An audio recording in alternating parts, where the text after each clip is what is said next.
Welcome to another video. आज हमारे पास friction on the incline plane operators मौजूद है। Friction in incline operators basically दो सरफेसिस के दरमियान फ्रिक्शन बताने में हमारे पास मददगार साबित होता है।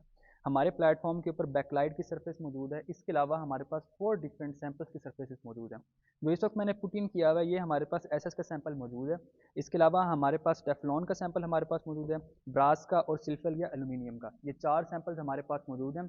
इसके अलावा हमारे पास 4 किस्म के डिफरेंट वेट्स हैं। 500 ग्राम का वेट है हमारे पास, 10 ग्राम का, 50 ग्राम का और 100 ग्राम का।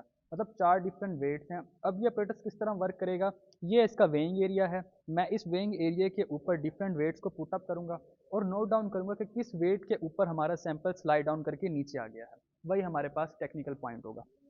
अब मैं शुरू करता हूँ। मैंने 100 ग्राम का सैंपल लिया है वेट का। 100 ग्राम के वेट को मैं पुट इन करता हूँ वेइंग एरिया में और देखता हूँ क्या ये हमारे पास सैंपल नीचे आया है। नहीं आया, इसका मतलब मुझे वेट को बढ़ाना पड़ेगा।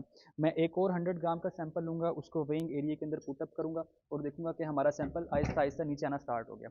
इसका मतलब 200 ग्राम का सैंपल जो हमने लिया है वेट का, उसकी मदद से हमारे ऐसे का सैंपल स्लाइड करके नीचे आ गया है। यहाँ पर आप देख सकते हैं हमने डिफरेंट एंगल्स को देखने के लिए डी पुट इन की है।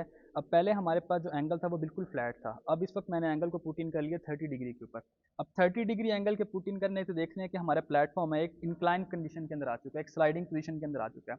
अब हम देखेंगे कि और कितना वेट हम पुट इन करें कि ये 30 एंगल के ऊपर हमारा स्लाइड करके बॉटम की तरफ आ जाए।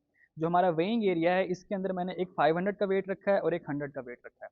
मतलब 600 ऑलरेडी मैंने इसके अंदर पुट इन किया हुआ है, तो ये एक जगह पर स्टक है।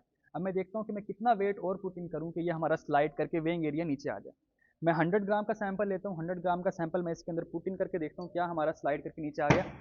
तो 100 ग्राम सैंपल पुट इन करने से हमारा एसएस का सैंपल 30 डिग्री एंगल के ऊपर स्लाइड करके नीचे आ गया। 600 हमने ऑलरेडी उसके अंदर पुट इन किया हुआ था, 100 ग्राम तो मैंने और पुट इन किया है, तो 700 ग्राम के सैंपल के ऊपर वेइंग एरिया के अंदर एसएस का हमारा सैंपल स्लाइड करके नीचे आ गया।